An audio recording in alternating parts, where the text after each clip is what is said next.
the professor, my last question. Should Japan arm itself with nuclear weapons, or it's too late? Well, from a Japanese point of view, I think it makes sense to have nuclear weapons. I think, for example, Iran should have nuclear weapons. From an Iranian point of view, if you look at North Korea, I think it's hard to argue that North Korea should give up its nuclear weapons, or to argue that North Korea should not have acquired nuclear weapons. North Korea was very smart to acquire nuclear weapons. Now, from an American point of view, it's not in our interest to see Japan have nuclear weapons, or Iran, or North Korea, or South Korea. The ideal world from an American point of view is where one country has nuclear weapons, the United States. But of course, your question has to do with Japan. Now, I think that as long as the United States provides security for Japan, as long as the American nuclear umbrella is over Japan, then Japan has good reason not to get nuclear weapons. I think in an ideal world, Japan would have nuclear weapons, but we don't live in an ideal world. But given that the United States security umbrella, and especially its nuclear umbrella, is over Japan, then I don't think Japan absolutely needs nuclear weapons. But the problem here, as we talked about earlier, is that the United States is not doing a good job of pivoting to Asia. And therefore, this raises all sorts of doubts in countries like South Korea, as well as Japan, regarding whether those countries should get nuclear weapons. And you can see both in South Korea and in Japan that people are beginning to think about the possibility of getting a nuclear deterrent, because they do not trust the Americans as much as they once did. I think many Japanese intuitively understand that the United States is not pivoting to Asia in ways that are in Japan's interest. And given that situation, your instinct is going to be to get nuclear weapons. So I think it is possible, if the American commitment to East Asia weakens and certainly doesn't strengthen, then the incentives for Japan to get nuclear weapons are going to increase, even if this is not in the American national interest. The key question will be whether it's in Japan's national interest. Professor, you said that is not the United States national interest. However, we have many political commentators, the many opinions. That kind of people said, if we like to have our own nuclear weapons, United States government never allow Japan to have nuclear weapons. Is that kind of a conspiracy theory or something? Well, I think what those commentators are saying is that the United States does not want Japan to have nuclear weapons. And I think this is true, as I said before.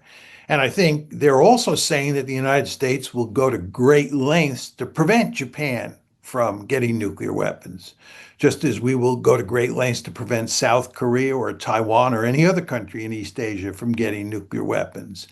But the question is, can the United States stop Japan from getting nuclear weapons if Japan is determined to get nuclear weapons?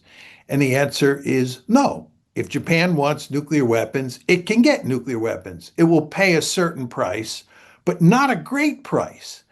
And the reason is that the United States cannot afford to alienate Japan. It needs Japan.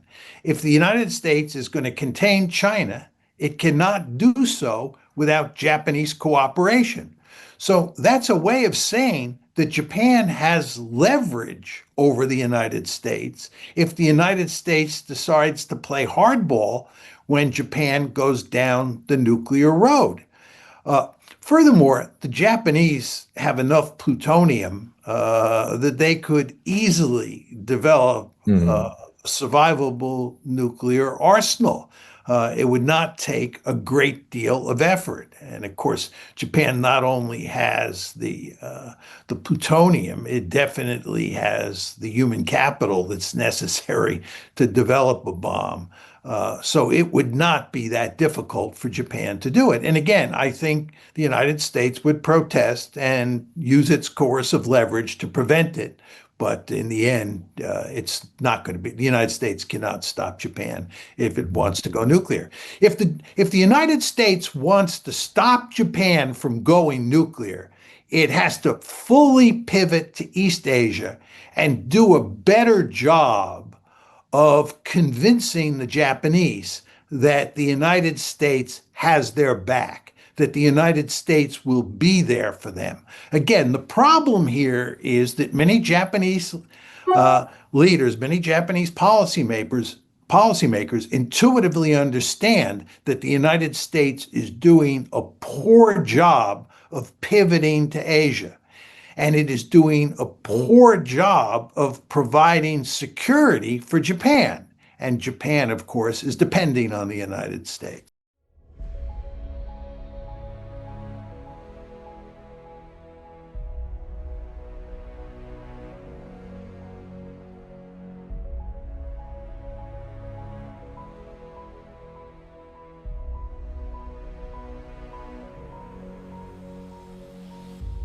このインタビューはある意味では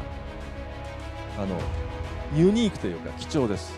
なぜかというと、最初にお話した通り、ミア・シャイマーという人が日本からインタビューを受けることはめったにありません。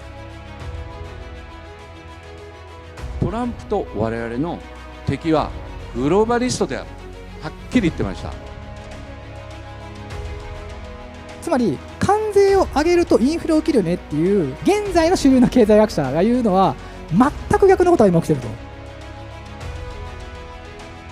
案外彼は俺思うんですけど、歴史に残るようなすごい大統領になるんじゃないですかね。なるほど、なるほど。今皆さんの中で当たり前の犯罪が犯罪じゃなくなるんですよ。そういう風にしたいんです。でそれをカリフォルニアも経験したんです。でもう本当無法地帯みたいになりました。今回トランプが選ばれた時みたいに圧倒的なもう人数でいて、今のエリートとグローバリストに見せてやらないと我々はもうなめんなよっていう。このグローバリズムという脅威に対して目覚めて、それと戦おうという一人一人の思い、その思いが結集することによって世界秩序が新しく生まれてくる。